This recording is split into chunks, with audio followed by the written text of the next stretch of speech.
पूर्णात् पूर्णमुदच्यते पूर्णस्य पूर्णमादाय पूर्णमेवावशिष्यते।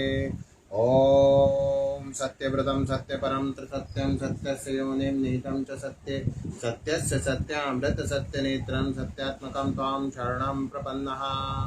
ओम नमः पराय वितथानुभूतये गुणत्रयाभास निमित्त बंधवे अदृष्टधाम्ने गुणतत्त्वबुद्धिभिर्निवृत्तमानाय दधे स्वयंभुवे।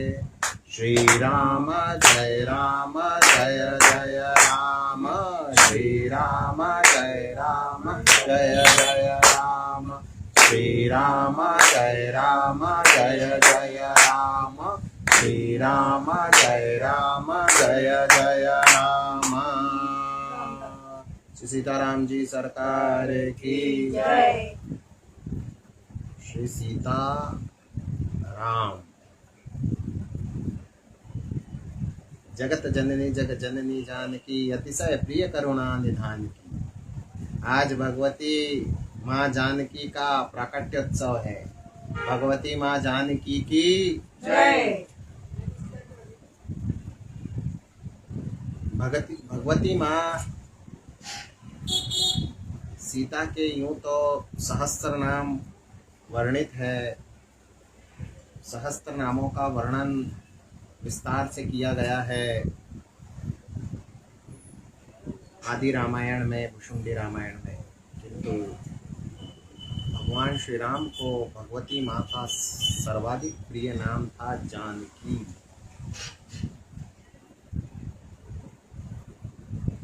जानकी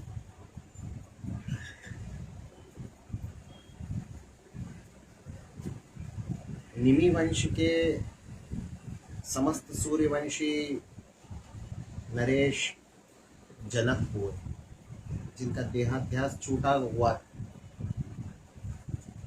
जो जीवन मुक्त महात्मा थे, परमहंस अवस्था को प्राप्त थे। ये जितने महात्मा हुए हैं उनके वंश में माताजी पहली ऐसी कन्या थी जिन्हें जानकी की उपाधि प्राप्त है। जो जनक की कन्या है तो शीरध्वज की कन्या होने के कारण शीरध्वज के नाम पर नाम नहीं है, अथवा मैथिली जो बुलाया जाता है भगवती को, ठीक है मैं हाथ जोड़ता हूँ, किंतु भगवान श्री राम ने जो सर्वाधिक नाम को पसंद किया, जो सर्वाधिक नाम भगवान को प्रिय था, वो है जानकी। जानकी अर्थात ये विशेष नाम है और केवल एकमात्र इस कुल में एक ही कन्या जो है जन्म ली, भगवती माँ शक्ति, उनका नाम है जानकी, अर्थात भगवती माँ विदेहा थी। जनक राजाओं की यहाँ जन्मी ये कन्या जो थी ये विदेहा थी। शीरध्वज और कुशध्वज दोनों जनक थे। जो दो भाई हैं ना, शीरध्वज और कुशध्वज, और इनकी जो कन्याएं हैं, शीरध्वज महाराज की भी कन्या है, जो सीता जी, उर्मिला, मांडवी और श्रुतकीर्ति, ऐसे चार कन्याएं हैं ना। उर्मिला, मांडवी और श्रुतकीर्ति, ये तीन कन्याएं हैं। ये तीनों भी तो जनक की कन्याएं हैं। इनका नाम तो जानकी नहीं हुआ क्योंकि ये विदेहा नहीं थी। भगवती माँ परमहंस अवस्था को प्राप्त हुई, जीवन मुक्त अवस्था को प्राप्त हुई। ये एक पोस्ट है, ये एक पदवी है, ये एक उच्च स्थान है, उच्च नहीं उच्चतम स्थान है, जहाँ जीव बस ब्रह्मत्व को प्राप्त करने से अंगुल भर की दूरी पर होता है,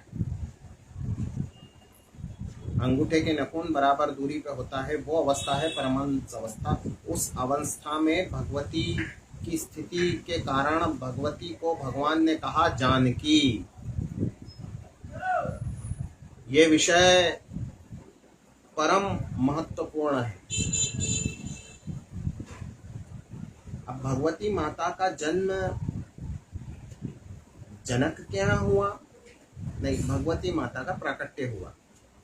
सर्वप्रथम महाराज पद्माक्ष के यहाँ, पद्माक्ष ने जब तपश्चर्या की तो मातंग फल से अर्थात नारंगी से जो है भगवती का प्रादुर्भाव हुआ। पश्चात भगवती दिन दिन करके वृद्धि को प्राप्त होती गई और पद्माक्ष राजा की संपत्ति बढ़ती गई। पद्माक्ष राजा ने भगवती को प्राप्त करना चाहा था संपत्ति के हेतु से, कि लक्ष्मी जी यदि हमारे यहाँ आएगी तो संपत्ति की कोई न्यूनता रहेगी नहीं।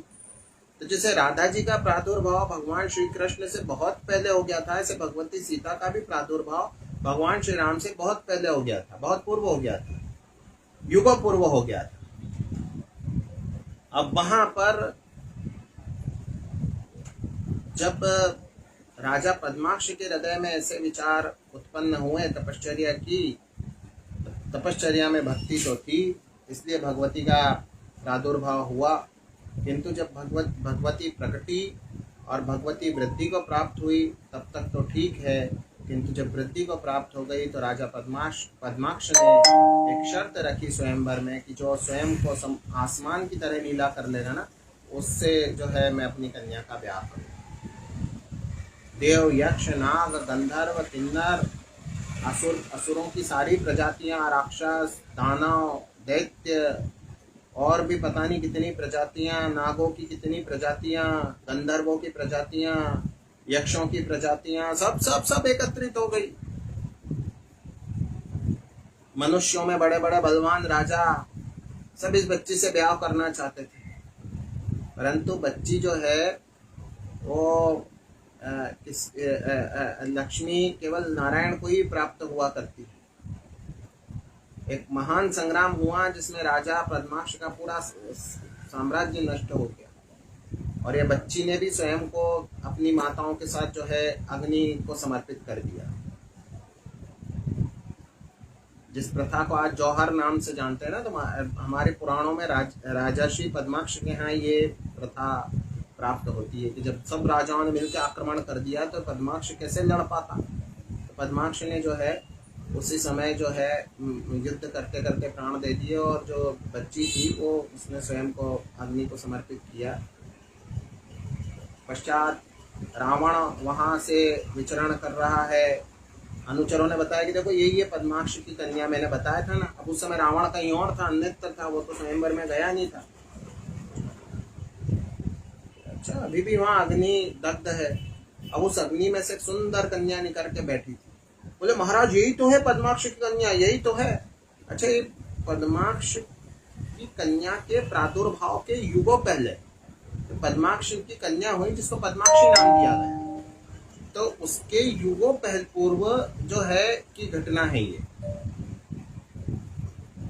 पद्माक्षी के प्रादुर्भाव के युगों पूर्व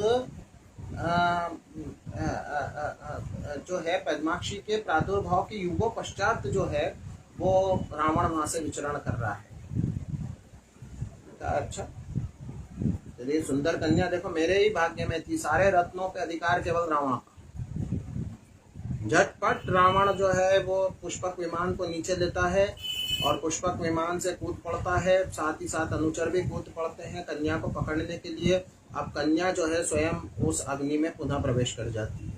अब रावण ने कहा अच्छा, वो राजाओं को, यक्षों को, नागों को, गंधर्वों को, असुरों को मूर्ख बना सकते हो? यह रावण है, ये किसी अग्नि वगैरह से घबराता नहीं है।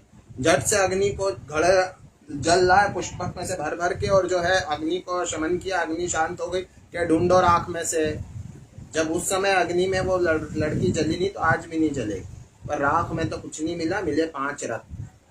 अच्छा, वो 5 रत्नों को इसने पेटी में बंद कर दिया और पेटी में बंद कर करके और जो है ये लंका ले आया और लंका में ला करके मंदोदरी को देता है, देखो मैं तुम्हारे लिए रत्न ले आया। उठाए या निकाले, खोले तो वो पेटी से उठ नहीं पाती, किसी से नहीं उठ पाती। जब पेटी से किसी से नहीं उठ पाती है, नहीं खोली जाती, तो तत्काल उसमें से एक छोटी सी कन्या निकलती है। अब भगवती एक छोटी सी कन्या के रूप में प्रकट हुई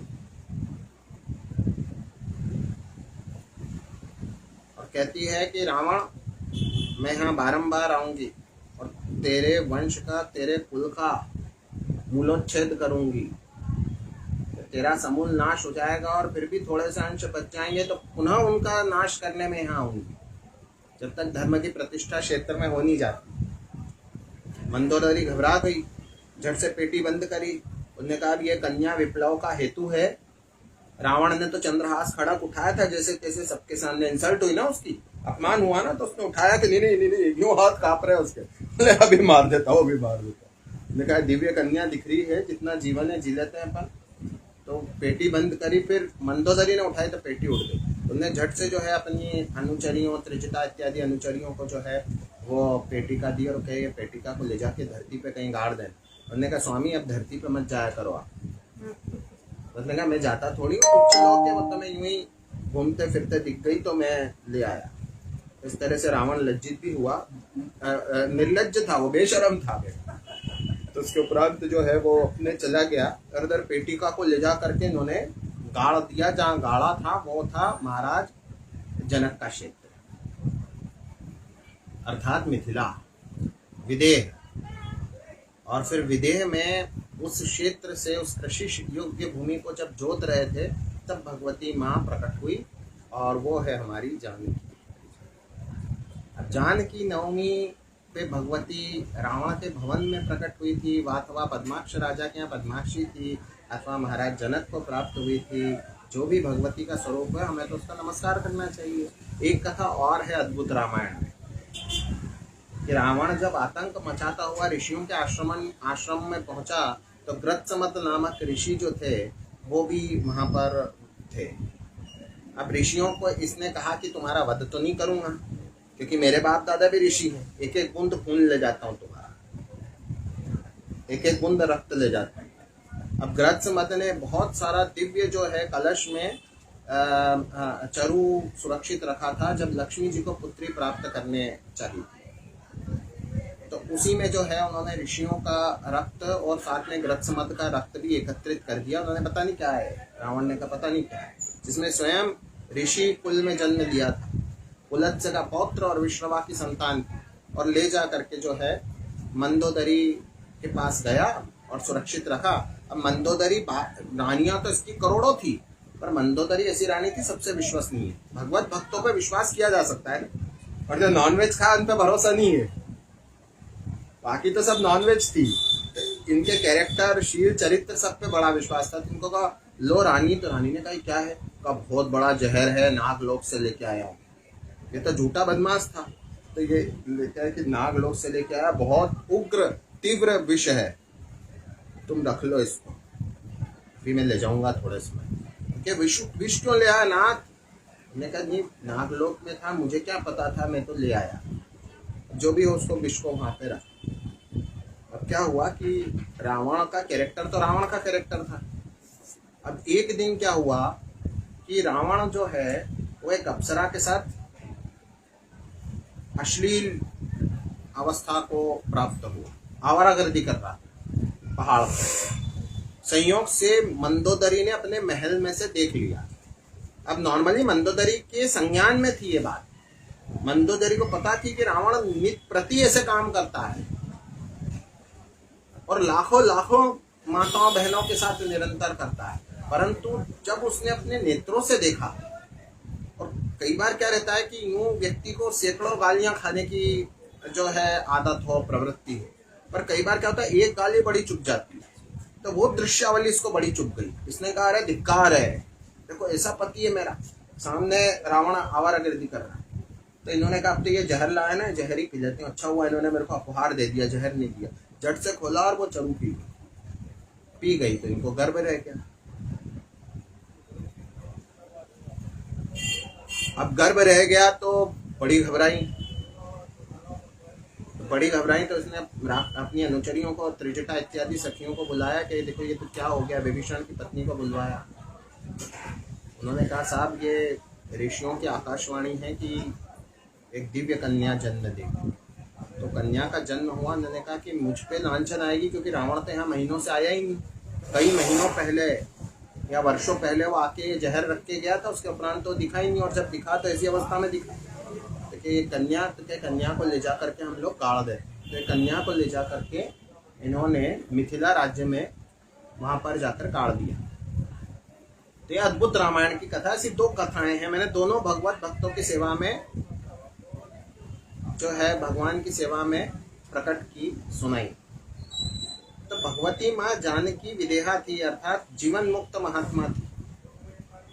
अर्थात भगवती की कोई भी कामना नहीं थी संसार में, और भगवती पूर्णतया जो है शक्ति का प्रतीक थी, पूर्ण काम थी, आप्त काम थी, दत्त काम थी। ऐसी परमहंसा माँ भगवती जो शक्ति के जितने अवतार है उनमें परमहंस अवतार जो है वो भगवती जानकी का ही। तो भगवती ने जितनी लीला की लौकिक की, जैसे श्री राम मर्यादा पुरुषोत्तम थे, उनकी लीलाएं अलौकिक होते हुए भी लौकिक लीला की मर्यादा की, वैसे ही मर्यादा पुरुषोत्तम की अर्धांगिनी के रूप में भगवती ने लीला की। और रुदन, रोष इत्यादि जो सांसारिक भाव थे वे केवल संसार में रहने के लिए भगवती ने प्रकट किए, अन्यथा भगवती थी जानकी, जनक की पुत्री जानकी। श्री कृष्ण गोविंद।